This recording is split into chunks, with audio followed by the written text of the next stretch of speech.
Assalamualaikum dan salam Sarawakku sayang. Buletin Ukas edisi malam 29 Januari 2021 bersama saya Lia Amira Anarigos. Tumpuan berita malam ini. Ketua Menteri Datuk Petinggi Dr. Abang Abdul Rahman Zohari Tun Datuk Abang Openg menerima kunjungan hormat daripada Borneo Medical Centre BMC yang diketuai residennya Dr. John C. M. Chiu di pejabat beliau Wisma Bapa Malaysia hari ini. Pertemuan tersebut bertujuan membincangkan perkembangan pembangunan BMC dan beberapa perkara lain yang berkaitan. Bercakap kepada media, Dr. John memberitahu mulai tahun ini pihaknya bercadang untuk membantu hospital kerajaan mengendali dan merawat pesakit positif COVID-19 dalam usaha menampung peningkatan jumlah pesakit pandemik itu. We want to separate the COVID and non-COVID patient. So last year 2020, we have been handling some patients from government public hospital for the outsourced public-private partnership to look after the non-COVID patient. But now under the emergency ordinance, we are asked to admit the COVID patient as well. We are planning, we are allocating about a ward of 8 beds at the moment with ICU facilities at Borneo Medical Centre, and that is in the planning phase at the moment. Jelasnya lagi, ujian diagnostik COVID-19 akan disediakan bagi mempercepatkan usaha Sarawak melandaikan lekuk jangkitan wabak berkenaan. We do the diagnosis for them, right? Our PCR, the lab, and then we send it to Sarawak. Until when the facilities in the government side is full, then we have to look after.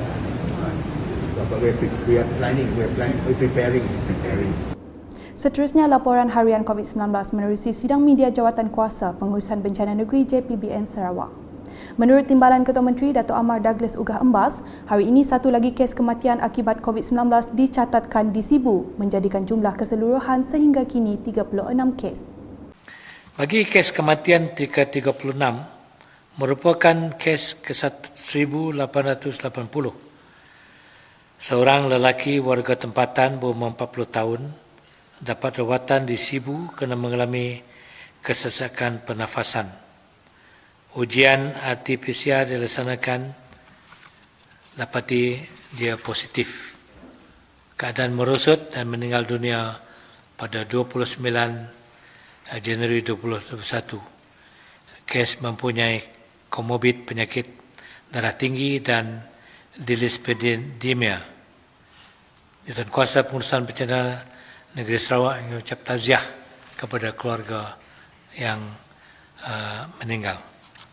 Beliau yang juga pengurusi JPBN Sarawak memberitahu Sarawak hari ini juga mencatat 179 kes positif baharu, melonjakkan jumlah keseluruhan kepada 4,124 kes.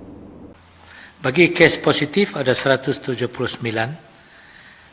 dikesan di Sarawak, 65 di Sibu, 54 di Song, 12 di Miri, 11 di Kapit, 7 di Lunduk, 7 di Selangau, 6 di Bau, 5 di Bentulu, 3 di Sepauh, 2 di Meradong, 2 di Kenawit, 1 di Kuching, 1 Pakan, 1 Semarahan, 1 Serike, 1 Serian.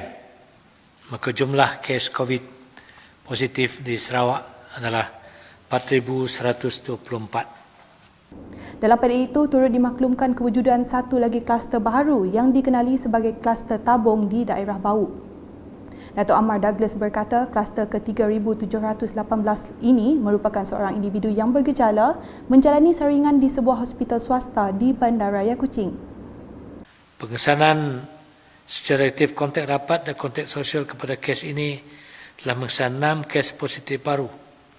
Sehingga 29 Januari 12 tengah hari seramai 74 individu telah disaring, di mana 7 kes dikesan positif termasuk kes indeks, 37 individu negatif, 30 individu yang masih menunggu keputusan. Pengesanan kontak-kontak yang melibatkan kluster ini masih giat dijalankan. Untuk itu, daerah Song di bahagian Kapit telah bertukar status dari jingga kepada merah, manakala daerah Kapit bertukar status daripada kuning kepada jingga. Daerah Song di bahagian Kapit telah bertukar status dari status jingga ke status merah setelah merekodkan 85 kes jangkitan tempatan dalam tempoh 14 hari yang lepas. Daerah Kapit telah bertukar status dari status kuning ke status jingga dengan 24 kes dalam tempoh 14 hari. Masih mengenai sidang media sama, Datuk Amar Douglas mengumumkan lagi keputusan JPBN Sarawak yang mana telah ditetapkan bahawa upacara pengkebumian semasa Perintah Kawalan Pergerakan PKP dan Perintah Kawalan Pergerakan Bersyarat PKPB hanya membenarkan ahli keluarga terdekat sahaja dan wajib dimaklumkan kepada pejabat daerah dan pihak polis bagi tujuan kawalan awam. Manakala bagi aktiviti sosial dan perhimpunan sememangnya tidak dibenarkan semasa tempoh PKP dan PKPB. Jenis cara aktiviti sosial yang tidak dibenarkan seperti perkahwinan, kenduri kendara, majlis pertunangan, resepsi, majlis akidah, doa selamat, tahlil, sambutan ulang tahun, sambutan hari kehadiran, reunion retreat dan retreat. Kita buat sekatan ini kerana kebanyakan kes yang telah didapati di seluruh Sarawak adalah berkaitan dengan perhimpunan aktiviti sosial. Berikut pula, Jabatan Kebajikan Masyarakat JKM Sarawak telah menjadikan Taman Seri Puteri sebagai pusat pelindungan untuk remaja atau kanak-kanak perempuan yang teraniaya akibat kes ancaman seksual atau kehamilan luar nikah. Menteri Kebajikan Kesejahteraan Komuniti, Wanita, Keluarga dan Pembangunan Kanak-kanak Sarawak, Datuk Seri Fatimah Abdullah berkata, kebanyakan kes remaja hamil yang ditempatkan di Taman Seri Puteri adalah atas perintah mahkamah. Bagaimanapun jelasnya, remaja yang hamil luar nikah boleh tampil secara sukarela dengan menghubungi helpline dan JKM Sarawak.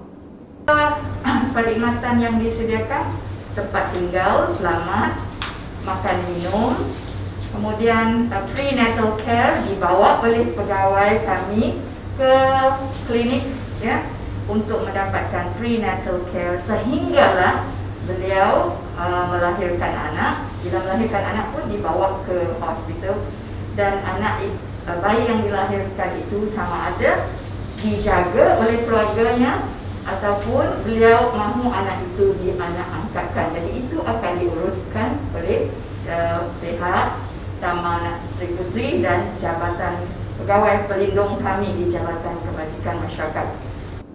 Beliau berkata demikian dalam sidang media Jawatan Kuasa Kehamilan Remaja Sehenti OSTPC 2021 di Kuching hari ini.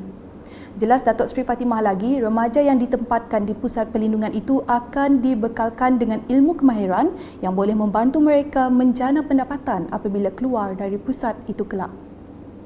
Selanjutnya di Belaga, Kementerian Kesihatan Malaysia KKM telah melakukan ujian percubaan penghantaran vaksin COVID-19 ke Klinik Kesihatan Belaga hari ini. Menurut Timbalan Menteri Kesihatan 2, Datuk Aaron Agodagang, percubaan itu penting bagi menguji kesinambungan suhu penyimpanan vaksin keluaran syarikat Pfizer Sdn Bhd dari Belgium itu kekal di bawah negatif 75 darjah Celsius ketika proses penghantaran.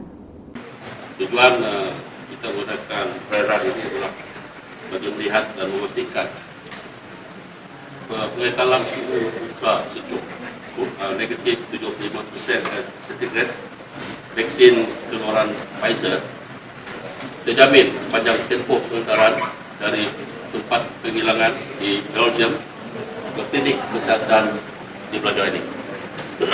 Dan juga selain dari itu kita juga dapat menilai kebolehsanaan proses-proses terlibat dalam pengendalian vaksin COVID-19 di seluruh Malaysia. Dan draft panduan pengendalian vaksin COVID-19 ini telah dibangunkan oleh pihak Kementerian Kesihatan Malaysia. Berikut menurutnya, semasa berucap dalam sidang media aktiviti dry run bagi penghantaran vaksin COVID-19 ke Klinik Kesihatan Belaga. Datuk Aaron juga menambah, menerusi ujian percubaan tersebut, pihaknya akan menilai dan mengenal pasti kelemahan yang boleh ditambah baik untuk memastikan pelaksanaan imunisasi COVID-19 akan berjalan dengan lancar. Kita juga dapat pengalaman secara jelas bagaimana tempoh perlu dikendalikan. Penilaian suhu penyimpanan dibuat, vaksin dipindahkan ke tempat penyimpanan ataupun top loading refrigerator dan pemulangan tempoh kepada petugas. Dan pihak kementerian akan menilai aktiviti yang dijalankan pada hari ini dan mengenal pasti barang kelemahan yang boleh diperbaiki untuk memastikan pelaksanaan imunisasi COVID-19 tetap berjalan dengan lancar. Sementara itu, Ahli Parlimen Hulu Rejang Datuk Wilson Ugak Kumbong berharap orang ramai tidak perlu bimbang menerima vaksin tersebut. Baik orang tu bisa expert. Ubat tu baik keluar ubat tu dah diuji. Buktinya, nanti tuangan apapun tu anak-anak perintah tu ada dia. Kalau perintahnya tu rakyat, anak ucap ke banyak pengerai rakyat, hidup rakyat terjaga dari penyakit kena temu kita. Katanya pemberian vaksin COVID-19 itu dijangka dapat dilaksanakan di Sarawak pada pertengahan Februari ini. Sekian edisi malam bersama saya Lia Amira dan kru penerbitan. Berita lebih lanjut boleh didapati di semua platform media sosial UKAS termasuk portal ukas.sarawak.gov.my dan pastikan anda subscribe UKAS channel di YouTube. Salam UKAS.